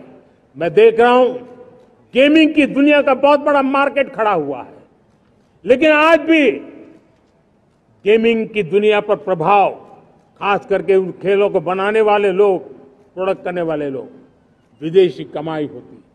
भारत के पास बहुत बड़ी विरासत है, हम गेमिंग की दुनिया में बहुत नई टैलेंट को लेकर के आ सकते हैं।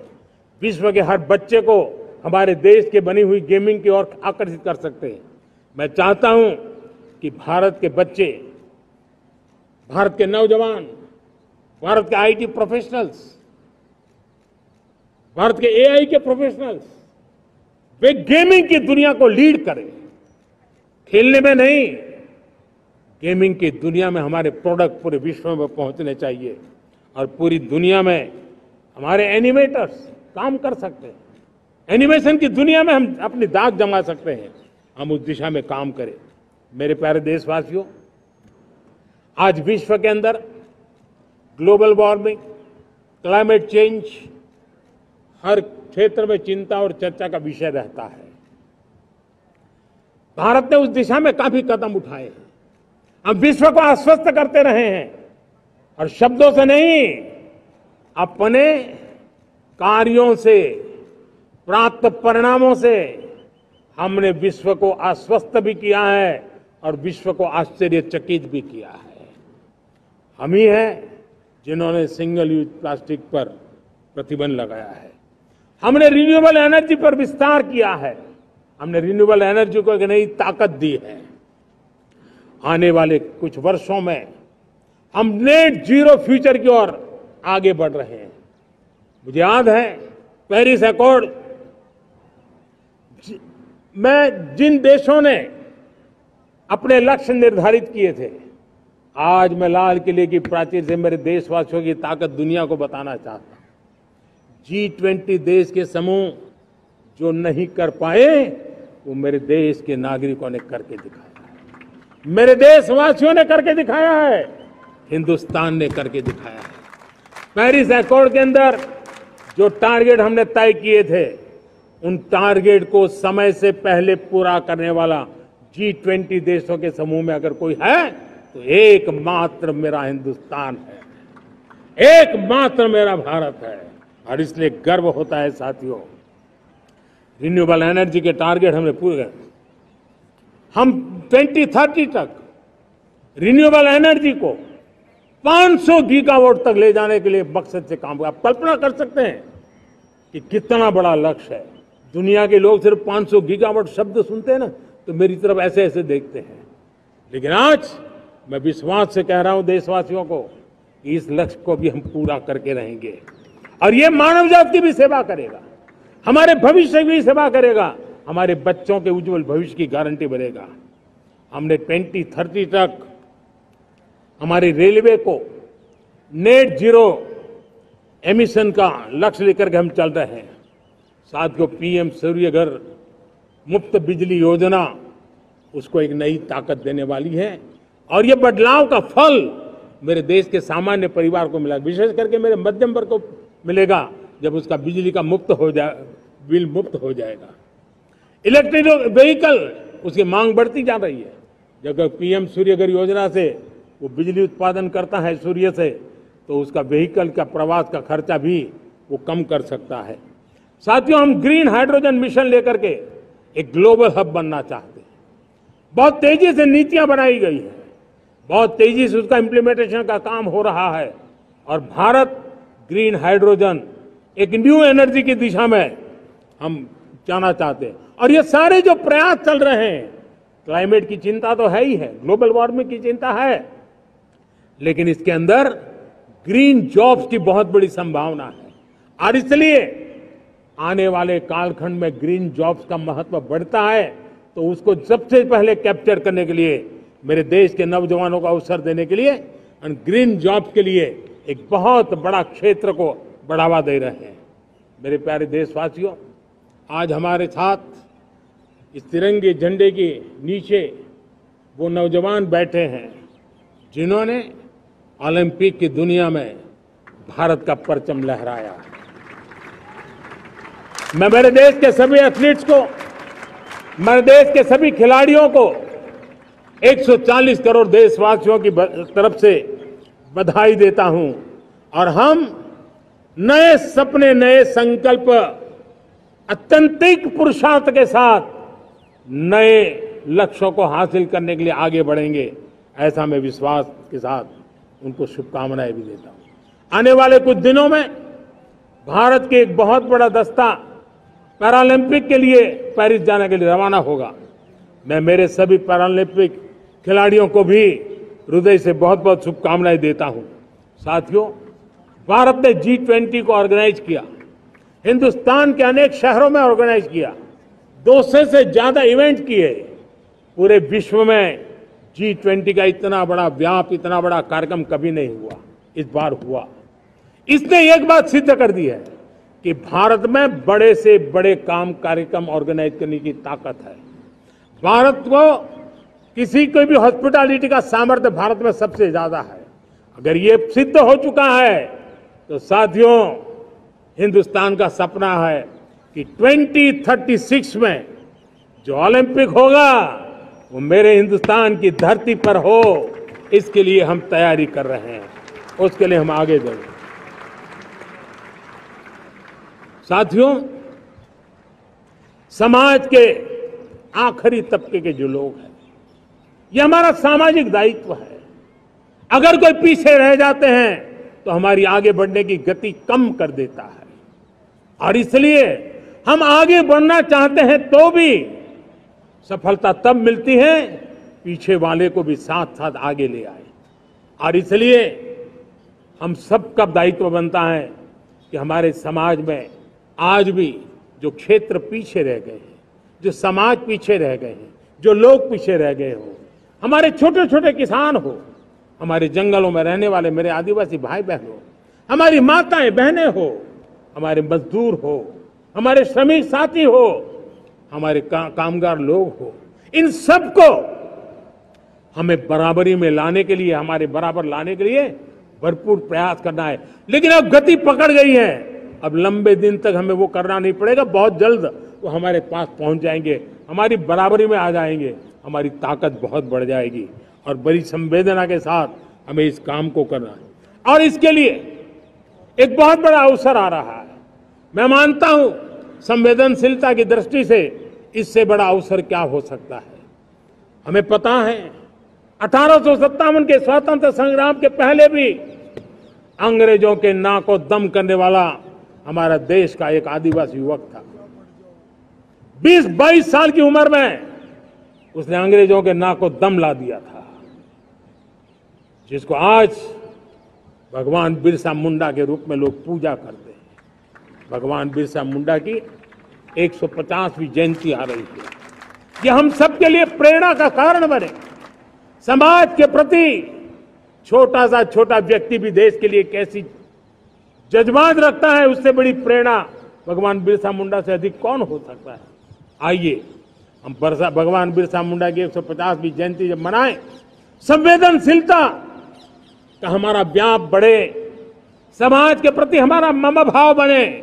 हम समाज के हर व्यक्ति को, गरीबों को, दलित को, पिछड़ों को, आदिवासियों को, हर एक को हम अपने साथ लेकर के चले। इस संकल्प को लेकर के चलना है। मेरे प्यारे देशवासियों, हम संकल्प के साथ तो बढ़ तो रहे हैं, बहुत आगे बढ़ रहे हैं, लेकिन ये भी सच है कि कुछ लोग होते हैं जो प्रगति देख नहीं सकते। कुछ लोग होते हैं जो भारत का भला सोच नहीं सकते हैं। जब तक खुद का भला न हो तब तक उनको किसी का भला अच्छा नहीं लगता है। ऐसी विकृत मानसिकता से भरे हुए लोगों की कमी नहीं होती है। देश को ऐसे लोगों से बचना होगा। वे निराशा की गर्त में डूबे हुए लोग हैं। ऐसे मुट्ठी भर निराशा की गर्त में डूबे हुए लोग, जब उनके गोद में विकृति पलती है तब वो विनाश का कारण बन जाती है, सर्वनाश का कारण बन जाती है, एनार्की का मार्ग ले लेती है, और तब देश को इतनी बड़ी हानि हो जाती है जिसकी भरपाई करने में हमें नए सिरे से मेहनत करनी पड़ती है। इसलिए ऐसे जो छुटपुट निराशावादी तत्व होते हैं, वो सिर्फ निराशा इतना नहीं है, उनकी गोद में विकृति पल रही है। ये विकृति विनाश के, सर्वनाश के सपने देख रही है, ताने बाने जोड़ने की प्रयासों में लगी हुई है। देश को इसे समझना होगा। लेकिन मैं देशवासियों को कहना चाहता हूं कि हम हमारी नेक नीयत से, हमारी ईमानदारी से, राष्ट्र के प्रति हमारे समर्पण से हम सारी परिस्थितियों के बावजूद भी विपरीत मार्ग पर जाने वालों के लिए भी उनके भी दिल जीत करके हम देश को आगे बढ़ने के हमारे संकल्प में कभी भी पीछे नहीं हटेंगे, ये मैं विश्वास दिला चाहता हूं। साथियों, चुनौतियां हैं, अनगिनत चुनौतियां हैं। चुनौतियां भीतर भी है, चुनौतियां बाहर भी है। और जैसे जैसे हम ताकतवर बनेंगे, जैसे जैसे हमारा तवज्जो बढ़ेगा, तो चुनौतियां भी बढ़ने वाली है, बाहर की चुनौतियां और बढ़ने वाली है। और मुझे उसका भली भांति अंदाज है। लेकिन मैं ऐसी शक्तियों को कहना चाहता हूं, भारत का विकास किसी के लिए संकट लेकर के नहीं आता। हम विश्व में समृद्ध थे, तब भी हमने कभी दुनिया को युद्ध में नहीं झोंका है। हम बुद्ध का देश है, युद्ध हमारी राह नहीं है। और इसलिए विश्व चिंतित न हो भारत के आगे बढ़ने से। मैं विश्व समुदाय को विश्वास दिलाता हूं कि आप भारत के संस्कारों को समझिए, भारत के हजारों साल के इतिहास को समझिए। आप हमें संकट मत मानिए, आप उन तरकीबों से न जुड़िए जिसके कारण पूरी मानव जात का कल्याण करने का सामर्थ्य जिस भूमि में है, उस भूमि को ज्यादा मेहनत करनी पड़े। लेकिन फिर भी मैं देशवासियों को कहना चाहता हूं, चुनौतियां कितनी ही क्यों ना हो, चुनौती को चुनौती देना ये हिंदुस्तान की फितरत में है। न हम डिगेंगे, न हम थकेंगे, न हम रुकेंगे, न हम झुकेंगे। हम संकल्पों की पूर्ति के लिए 140 करोड़ देशवासियों का भाग्य बदलने के लिए, भाग्य सुनिश्चित करने के लिए, राष्ट्र के सपनों को साकार करने के लिए हम कोई कोर कसर नहीं छोड़ेंगे। हर बदनीयत वालों को हम हमारी नेक नीयत से जीतेंगे, ये मैं विश्वास देता हूं। मेरे प्यारे देशवासियों, समाज की मनोरचना में भी बदलाव कभी कभी बहुत बड़ी चुनौती का कारण बन जाता है। हमारा हर देशवासी भ्रष्टाचार की दिमक से परेशान रहा है।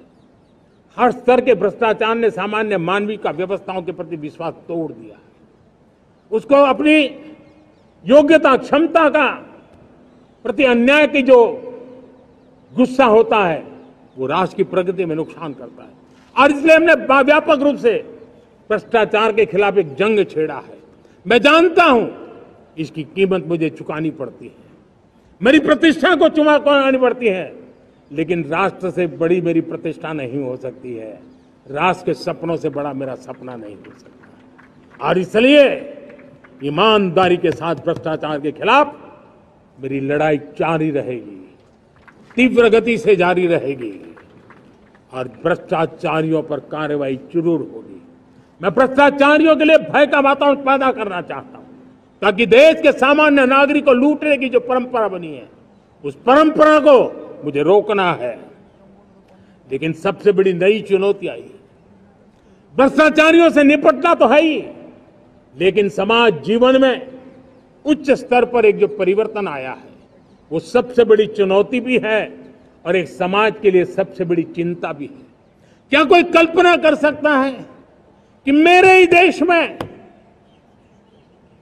इतना महान संविधान हमारे पास होने के बावजूद भी कुछ ऐसे लोग निकल रहे हैं जो भ्रष्टाचार का महिमा मंडन कर रहे हैं, खुलेआम भ्रष्टाचार का जय जयकार कर रहे हैं।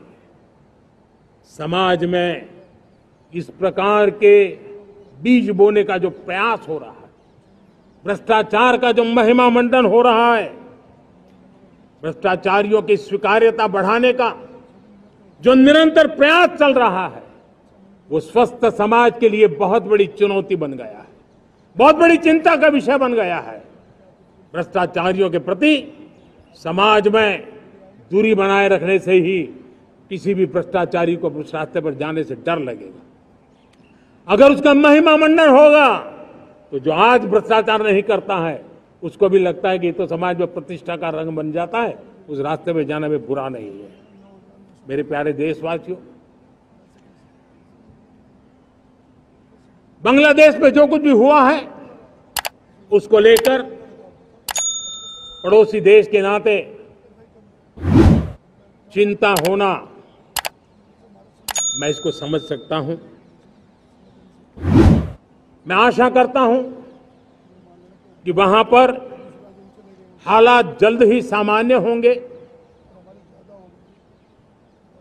खास करके 140 करोड़ देशवासियों की चिंता कि वहां हिंदू, वहां के अल्पसंख्यक, उस समुदाय की सुरक्षा सुनिश्चित हो।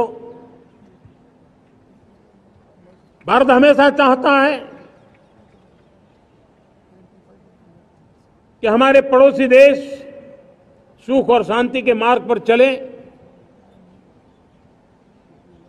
शांति के प्रति हमारा कमिटमेंट है, हमारे संस्कार है। हम आने वाले दिनों में बांग्लादेश की विकास यात्रा में हमेशा हमारा शुभचिंतन ही रहेगा, क्योंकि हम मानव जात की भलाई सोचने वाले लोग हैं। मेरे प्यारे देशवासियों, हमारे संविधान को 75 वर्ष हो रहे हैं।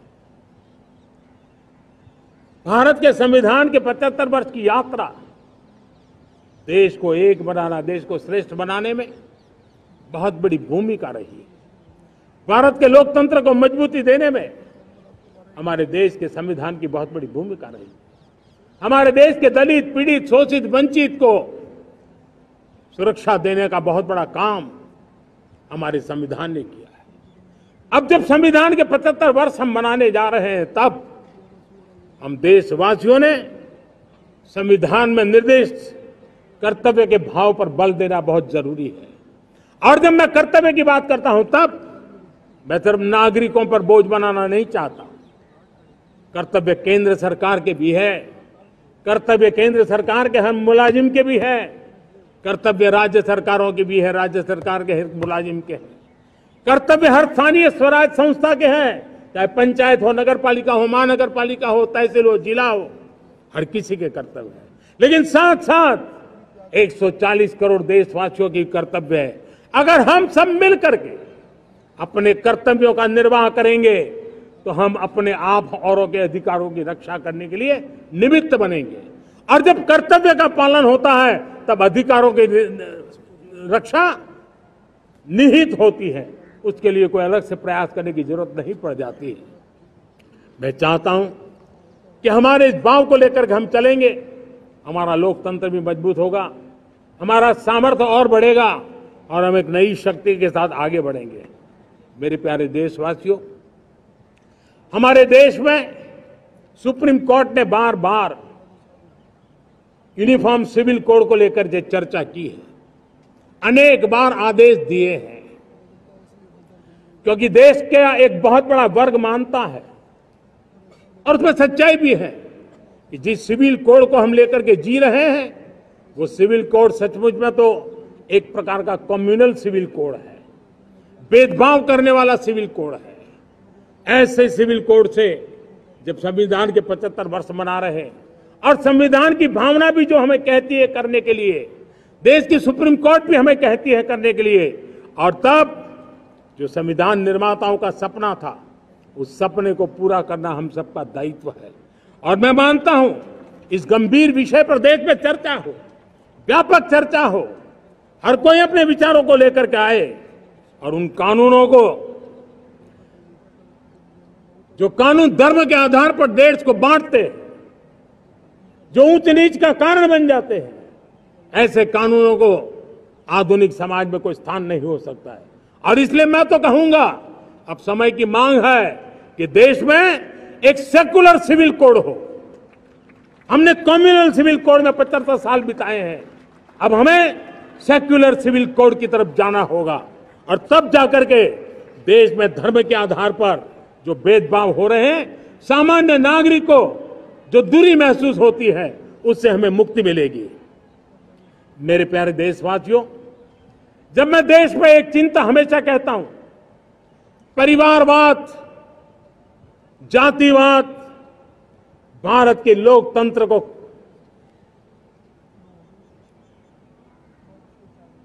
बहुत नुकसान कर रहा है। देश को, लोक राजनीति को हमें परिवारवाद और जातिवाद से मुक्ति दिलानी होगी। आज मैं देख रहा हूं मेरे सामने जो नौजवान है, उसमें लिखा हुआ है माय भारत, जिस संगठन का नाम है उसकी चर्चा लिखी है, यहां बहुत बढ़िया तरीके से लिखा हुआ है। माय भारत के अनेक मिशन है। एक मिशन ये भी है कि हम जल्द से जल्द देश में राजनीतिक जीवन में जनप्रतिनिधि के रूप में 1 लाख ऐसे नौजवानों को आगे लाना चाहते हैं। शुरुआत में 1 लाख नौजवानों को आगे लाना चाहते हैं, जिनके परिवार में किसी का भी कोई राजनीतिक बैकग्राउंड न हो, जिसके माता पिता भाई बहन चाचा मामा मामी कभी भी राजनीति में नहीं रहे, किसी भी पीढ़ी में नहीं रहे, ऐसे होनहार नौजवानों को फ्रेश ब्लड 1 लाख, चाहे वो पंचायत में आए, चाहे नगर पालिका में आए, चाहे जिला परिषदों में आए, चाहे विधानसभा में आए, लोकसभा में आए, 1 लाख नए नौजवान, कोई भी प्रकार का पूर्व का राजनीतिक इतिहास उनके परिवार का ना हो, ऐसे फ्रेश लोग राजनीति में आए ताकि जातिवाद से मुक्ति मिले, परिवारवाद से मुक्ति मिले, लोकतंत्र को समृद्धि मिले। और जरूरी नहीं है कि एक दल में जाए, उनको जो पसंद हो उस दल में जाए, उस दल में जाकर के वो जनप्रतिनिधि बन करके आगे आए। देश तय करके चले कि आने वाले दिनों में 1 लाख ऐसे नौजवान जो परिवार राजनीति से दूर दूर का संबंध नहीं है, ऐसे फ्रेश ब्लड आएंगे तो सोच भी नहीं आएगी, सामर्थ्य भी नहीं आएगा, लोकतंत्र समृद्ध होगा। और इसलिए हमें इस दिशा में आगे होना है। और मैं चाहूंगा कि देश ने बार बार चुनाव इस देश की प्रगति में रुकावट बन रहे हैं, गतिरोध पैदा कर रहे हैं। आज कोई भी योजना को चुनाव के साथ जोड़ देना आसान हो गया है, क्योंकि हर 3 महीने 6 महीने कहीं न कहीं चुनाव चल रहा है। कोई भी योजना जाहिर करोगे आप तो मीडिया में देखेंगे, चुनाव आया तो फलाना हो गया, चुनाव आया तो फलाना हो गया। हर काम को चुनाव के रंग से रंग दिया गया है। और इसलिए देश में व्यापक चर्चा हुई है, सभी राजनीतिक दलों ने अपने विचार रखे हैं। एक कमेटी ने बहुत बढ़िया अपना रिपोर्ट तैयार किया है। 1 नेशन 1 इलेक्शन के लिए देश को आगे आना होगा। मैं लाल किले से तिरंगे की साक्षी में देश के राजनीतिक दलों से आग्रह करता हूं, देश के संविधान को समझने वाले लोगों से आग्रह करता हूं कि भारत की प्रगति के लिए, भारत के संसाधनों का सर्वाधिक उपयोग जन सामान्य के लिए हो, उसके लिए 1 नेशन 1 इलेक्शन के सपने को साकार करने के लिए हमें आगे आना चाहिए। मेरे प्यारे देशवासियों, भारत का स्वर्णिम कालखंड है। 2047 विकसित भारत, ये हमारी प्रतीक्षा कर रहा है। बाधाएं, रुकावटें, चुनौतियां, उसको परास्त करके एक दृढ़ संकल्प के साथ ये देश चलने के लिए प्रतिबद्ध है। और साथियों, मैं साफ देख रहा हूं, मेरे विचारों में कोई झिझक नहीं है, मेरे सपनों के सामने कोई पर्दा नहीं है। मैं साफ साफ देख सकता हूं कि यह देश 140 करोड़ देशवासियों के परिश्रम से, हमारे पूर्वजों का खून हमारी रगों में है, अगर वो 40 करोड़ लोग आजादी के सपनों को पूर्ण कर सकते हैं तो 140 करोड़ देशवासी समृद्ध भारत के सपने को साकार कर सकते हैं।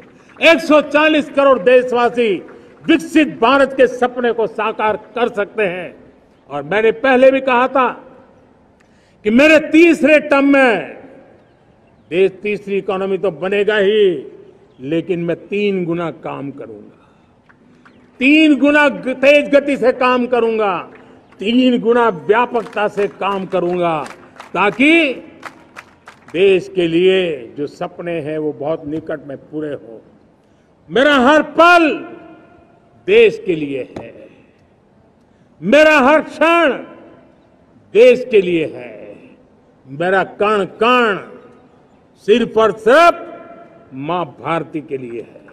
और इसलिए 24/7 और 2047 इस प्रतिबद्धता के साथ आइए मैं देशवासियों का आह्वान करता हूं।